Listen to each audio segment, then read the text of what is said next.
Magandang umaga. Ako po si Dr. Hilda Ong, ang iyong Agaran Service Lady dito po sa programang Health and Travel at Serbisyo Publiko. Sa mga pasyente naman na may sakit sa puso, which is ito ang lagi kong every time na may press con, ito ang unang-unang lagi kong tinatanong na sa mga pasyente na may mga sakit sa puso ngayon, paano na po ba nila maabil ang angioplasty at nabalitaan ko ito itinaas na po ng PhilHealth yung rate ng angioplasty.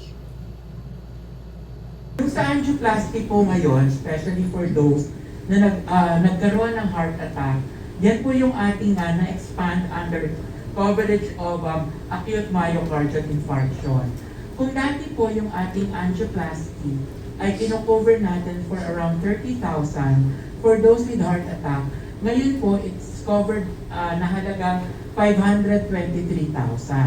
Pero yung pong pakete na yon will not stop on the angioplasty. Kinakailangan din po na pag naoperahan tayo or nagkaroon ng angioplasty, yung tinatawag na cardiac rehabilitation.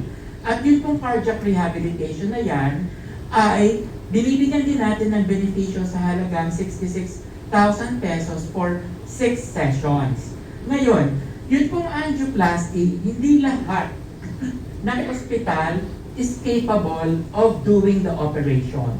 So far po, around the country, there are around 77 facilities na meron po tayong kakayanan na magawa ng tinatawag na angioplasty. So, kaya po dun sa ating benepisyo for the acute myocardial infarction, kinover na rin po natin yun pong paggamit ng ambulansya. Para po tayo ay may transfer kung saang ospital tayo na-admit, may transfer tayo dun sa isang ospital na may kakayanan na magbigay ng angioplasty or yung tinatawag naman na isa, yung medical procedure, yung pagbibigay ng gamot, yung fibrinolysis, para po madala tayo at matransfer. At yung pong coverage for that particular ambulance now is around 22,000 pesos. Now,